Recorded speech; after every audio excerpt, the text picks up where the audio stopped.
Caros irmãos e irmãs, o Senhor esteja convosco. Ele está no meio de nós. Proclamação do Evangelho de Jesus Cristo, narrado segundo Lucas. Glória a vós, Senhor. Naquele tempo, disse Jesus a seus discípulos: Não tenhais medo, pequenino rebanho, pois foi do agrado do Pai dar a vós o reino. Vendei vossos bens e dai esmola.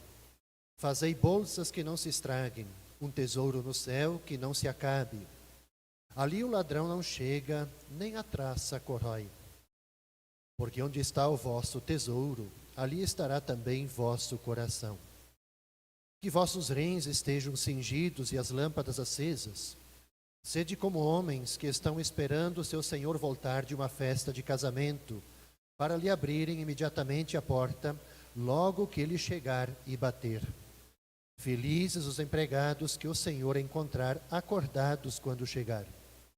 Em verdade, eu vos digo, ele mesmo vai cingir-se, fazê-lo sentar-se à mesa e, passando, o servirá.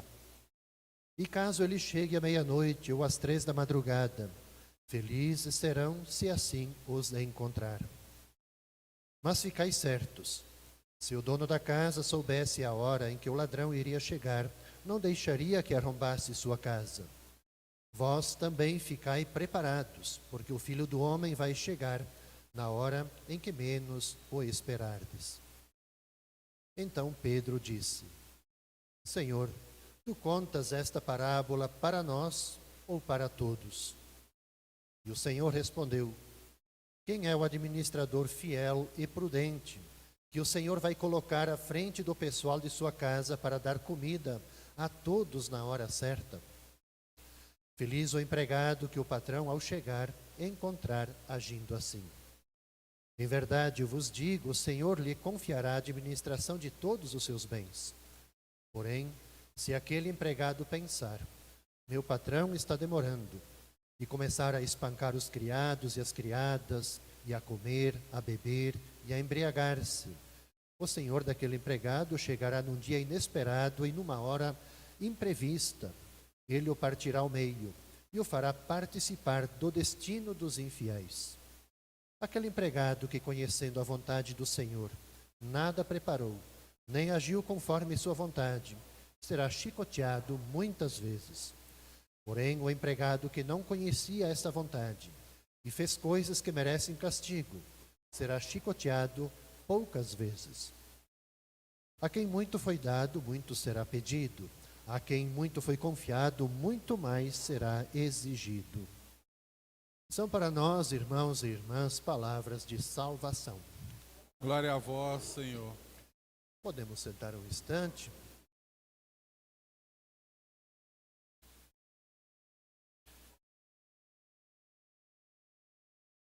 As leituras desse final de semana, desse 19º domingo do tempo comum, dá o que pensar, né? São 3 leituras com uma profundeza muito grande. Normalmente eu tomo como referência sempre para nós refletirmos o Evangelho. Porém, hoje creio que não tem como a gente deixar de fora essa carta aos Hebreus. Inclusive, eu recomendo a vocês, se puderem com calma em casa, durante a semana, refletir, retomar essa leitura. Porque eu considero aqui como que se fosse um documento, um tratado sobre a fé. E que vale a pena a gente retomar, a gente aprofundar com muita calma. Eu vou partir dessa leitura da carta aos Hebreus para a gente refletir essa noite. Primeiro, que não é muito comum a gente ter esse texto da carta aos Hebreus nas nossas liturgias. São pouquíssimos durante o ano litúrgico nós termos trechos dessa carta. De qualquer forma, só para a gente também entrar nessa carta, nós não sabemos quem é o autor dessa carta que dirige essa comunidade dos Hebreus. É um texto anônimo, mais ou menos escrito ali ao redor dos anos 70, muito próximo dos acontecimentos da destruição do Templo de Jerusalém. E tem um objetivo muito claro de ajudar aqueles cristãos desse período, aquela primeira leva de cristãos, segunda leva, primeira e segunda geração, a retomarem o entusiasmo. Por que isso? Porque todo aquele entusiasmo primeiro, toda aquela generosidade dos inícios, deu lugar para esses cristãos, deu lugar ao cansaço, deu lugar a um desânimo, deu lugar ao tédio, desinteresse. E que também por causa das perseguições que sofriam, das hostilidades, dos que não eram cristãos, eles estavam como que expostos ao desalento e também a um retrocesso da sua caminhada enquanto cristãos. Então, nesse contexto, esse autor anônimo, ele no fundo, ele quer apresentar para esses cristãos, de fato, um estímulo, um aprofundamento e também uma ampliação daquela fé primeira.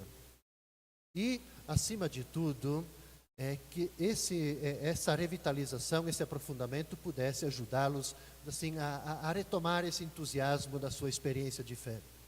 Enfraquecida exatamente pela perseguição, mas de certo modo, por eles terem perdido aquele entusiasmo, aquele elan inicial, e viviam também uma espécie de acomodação. Então o texto, essa carta, ela começa exatamente com uma descrição do que é fé. Para nós é muito importante porque nós que somos bastante irracionais, a gente logo quer saber o que é fé, né? O que é esse trem? O que é fé? Nos livrinhos de catequese lá está descrito o que é fé. Mas não é bem assim. Fé não é algo teórico. Não é. Por mais que os livros de catequese procuram nos ajudar a entender o elemento da fé, ele não é teórico. A fé não é teórica.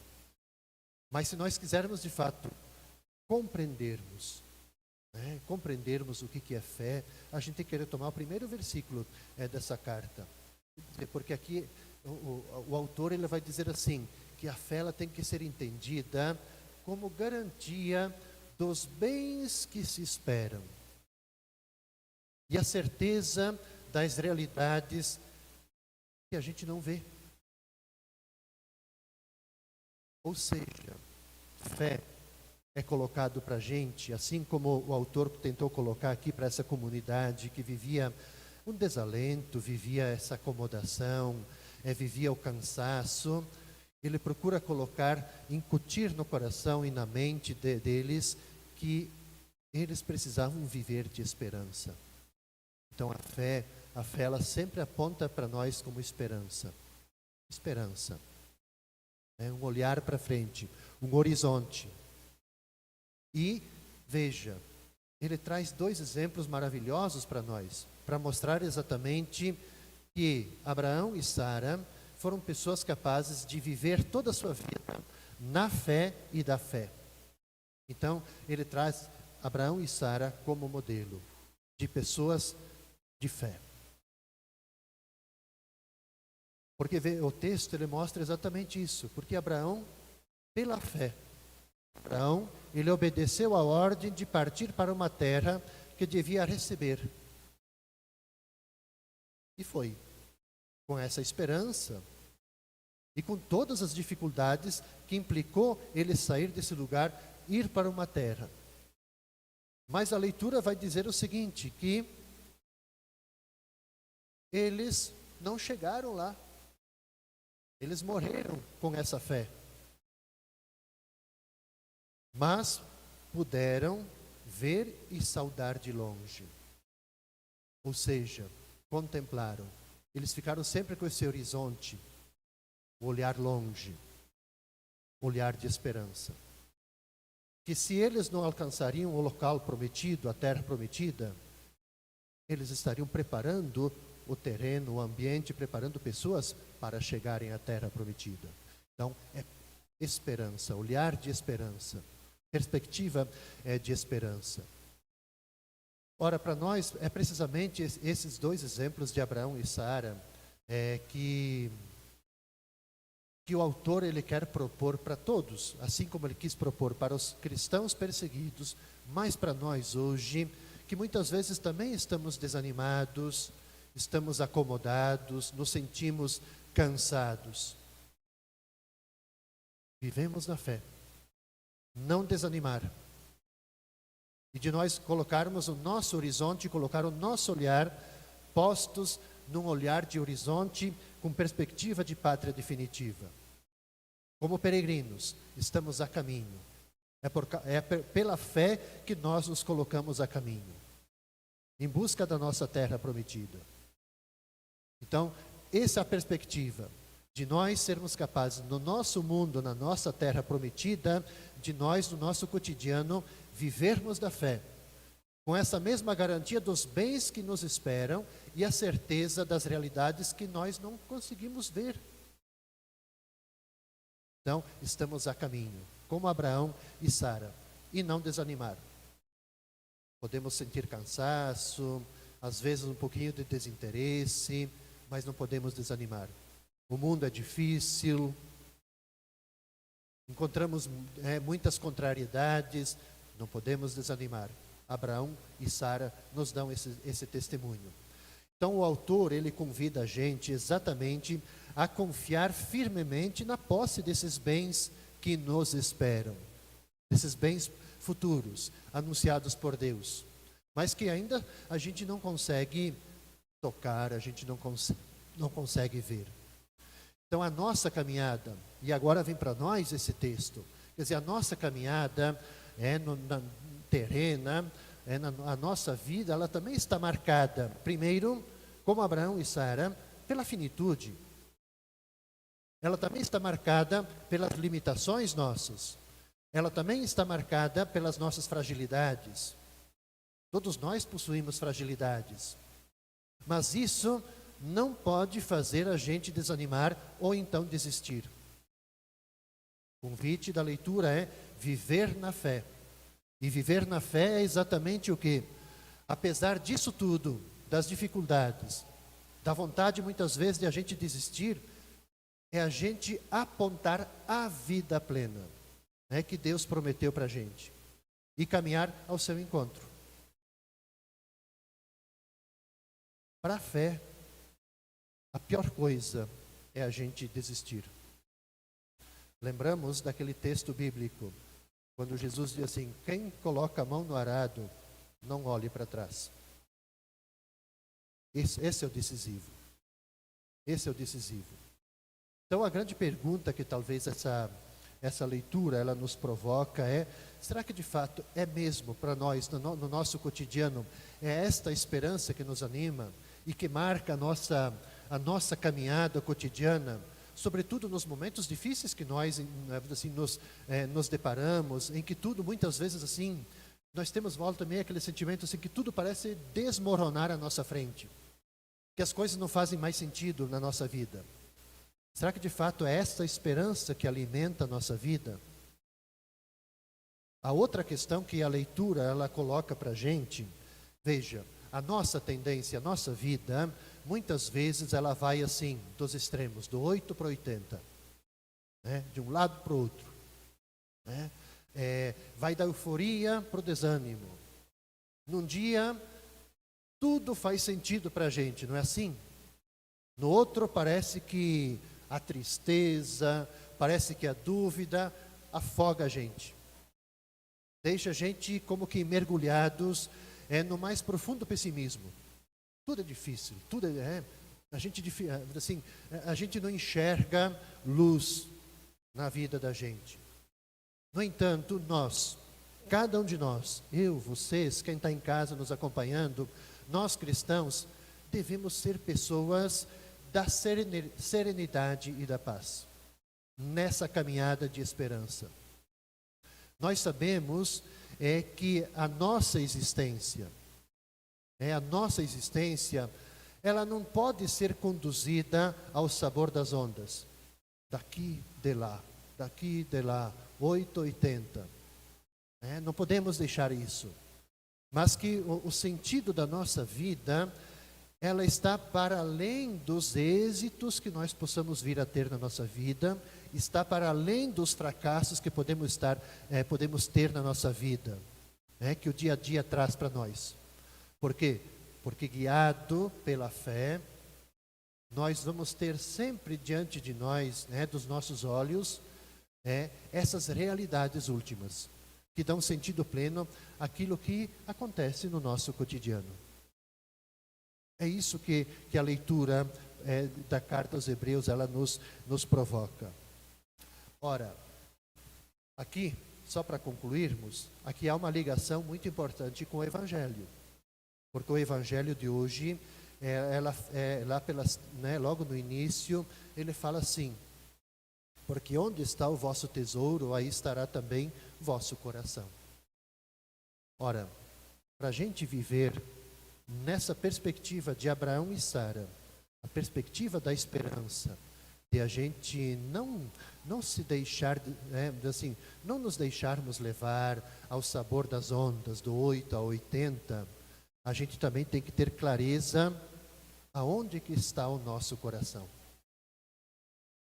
Aonde que ele está? Quais as prioridades do nosso coração? Por quê? Porque o coração, ele vai se enraizar ali onde está o bem mais valioso da nossa vida. Então, se a gente coloca como assento, como as coisas mais valiosas da nossa vida, as coisas que não nos colocam no caminho, na perspectiva de esperança, a gente vai ficar mergulhando ao sabor das ondas, 880. Nós não vamos encontrar sentido para a nossa vida. Nós podemos enraizar o nosso coração numa busca desenfreada pelo consumismo. Mas nós vamos ter aquele sentimento sempre que precisamos consumir mais para ter aquela ideia do prazer, da satisfação. E o nosso vazio sempre aumenta mais. Então, nós precisamos responder essa pergunta: onde que está o coração da gente? Qual a perspectiva do nosso coração? Onde que a gente deixa o coração criar raiz? Quais as raízes que a gente corta para a gente viver nessa perspectiva da fé de Abraão e Sara? A leitura de Abraão e Sara, ela termina com uma forma belíssima, Primeiro começa com o exemplo difícil, A gente fica imaginando assim, o Abraão oferecer o filho dele para ser morto, Mas o final é bonito, porque diz assim: Abraão estava convencido de que Deus tem poder até de ressuscitar os mortos, e assim recuperou o filho. Então, onde está o coração da gente? Quais as raízes que a gente deixa criar, se enraizar? Onde que enraiza o nosso coração? Que Deus nos ajude, que esta liturgia, estas leituras de modo especial de Hebreus, o Evangelho de Lucas, possam, assim como era o desejo do autor anônimo, possa revitalizar a nossa experiência de fé, possa nos desacomodar, possa trazer ardor na nossa vida. Assim seja. Assim seja. Seguimos.